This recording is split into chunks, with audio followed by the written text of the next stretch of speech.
Magandang araw mga kaibigan. Bigyan natin ng reaction, opinion itong article published by Inquirer.net.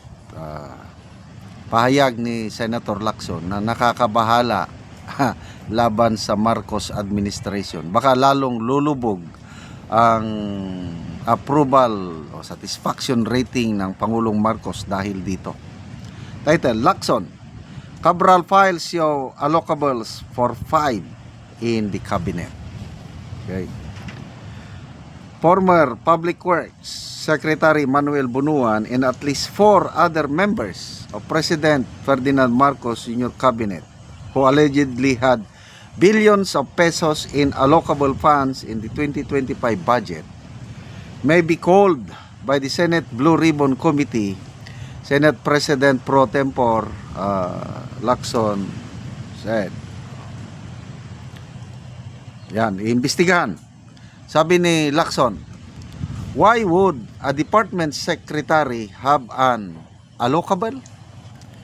Lacson, who also heads the committee, said in an interview with DWIC Radio. From my understanding, sabi niya, allocables pertain to project funds for lawmakers. Lacson has described allocables as the new pork barrel. He noted that he first heard the term from former Public Works Yusek Roberto Bernardo during a Blue Ribbon Committee hearing on the flood control project anomalies in November.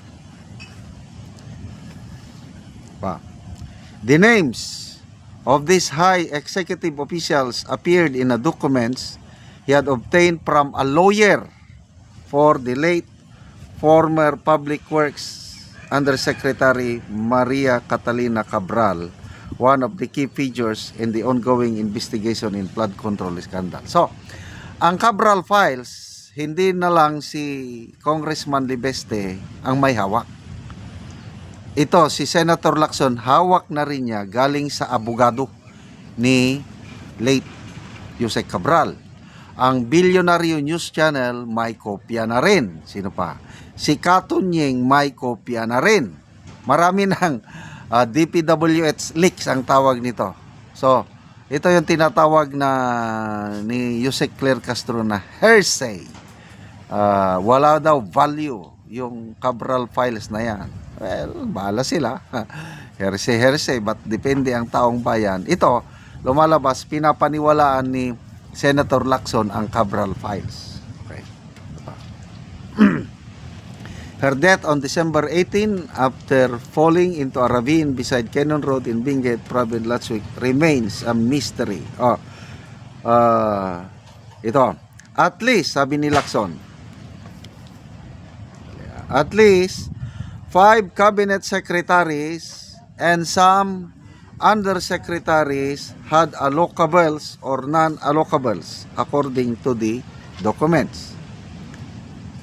He said among the high-ranking officials was Bunuan, the resigned Secretary of Department of Public Works and Highways, who had a multiple batches of allocables for 2025 that total to 30.5 billion. Grabe.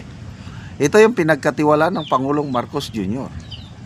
Nang dahil kay Bunuan, ipinagmayabang ng Pangulo yung 5,500 flood control projects. Yun pala ang kanyang downfall.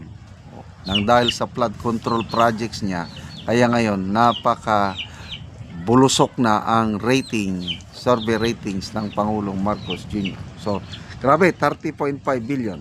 Ito pa, sabi ni Lacson, I was surprised at one entry that said ES 8 billion. How did one ES get allocables? Sumagot na rin dyan si former ES Bersamin. Wala daw. Todo deny. Wala daw siya pakialam sa ano. Never daw siya. So anong ibig sabihin ng ES? Alangan naman na Enday Sara. Iba, Enday Sara.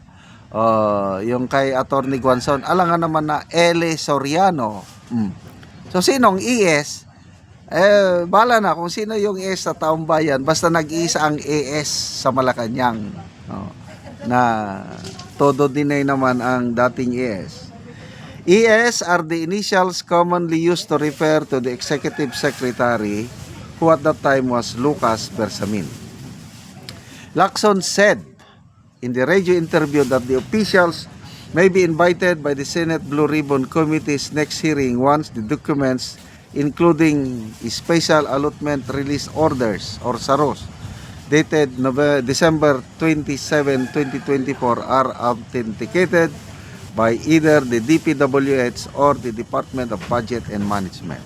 Ito, SARO, Special Allotment Release Order.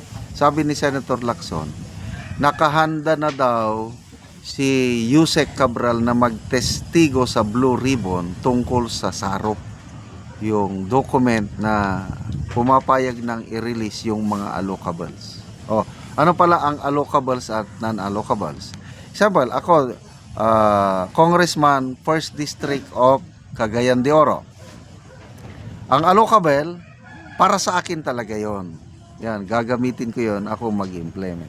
Yung non-allocable, hindi ko pwedeng galawin yon. Although nakapasok sa distrito ko, para sa ibang tao yon, ibang proponents, yon ang ibig sabihin. Kaya may tinatawag din parking fee. Parang kung ako yung congressman at may ipinasok sa akong distrito na non-allocable, meron din akin yon, parking fee ang tawag. Ay, grabe. So, again, kung matuloy itong Senate Blue Ribbon Committee na hearing at ipapatawag yung mga 5 cabinet secretaries, pasasalamatan natin si Senator Lacson na talagang tinutumbok niya na ang mga mastermind. Problema, wala na si Secretary Bunuan. Pinayagan nilang umalis. Ay, nako. Bakit nila pinagayang umalis? I don't know. Totohanan ba yung paglaban nila sa corruption? Hindi ako kumbinsido. Itong Marcos administration na ito, opinion ko lang, may pinagtatakpan. Cover up. Kaya nga, sabi nila, heresy lang daw yung Cabral Files. But salamat kay Senator Lacson na naniniwala sa totoong laman ng Cabral Files. Salamat mga kaibigan sa inyong pagsubaybay sa ating channel. Nakakatulong kayo ng malaki sa tribong Talandig ng Bukidnon. Dahil ang sweldo natin sa channel na ito is pantulong sa tribo. Namimigay tayo ng libreng yero at pako para makapagpatayo sila ng mas maayos na tirahan. Panoorin nyo ang video na ito. Si ate ang natagaan ng Mugero.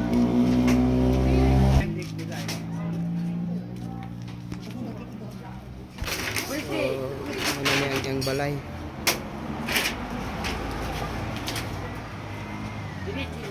Sandig na niya ang hero. So, muna niya ang itsura gyud sa iyang balay. O, muna ni gidakoon sa buslot sa balay ni ate. So, mga luag na gid kayo ang buslot sa iyang balay. Mga lata na gid kayo ang hero niya. So, karaan na gid kayo nga balay. Makita gid nimo nga panagid ulan na nagyuro. Mauna ni ang ilang kahintang nila. Sa ilang pagpuyo. Ang ilang mga hero, lata na gid kayo. Diri dapit, so sako lang gyud ang ilang giatok dinhi dapita sa ilang doon silang kwarto. So isod gid kayo ang ilang pagpuyo. So karon ti pila naman ni ka tuig ang inyong balay nga lata ng hero og gipang nagatop lang gani mo og sako. 15 na katuig.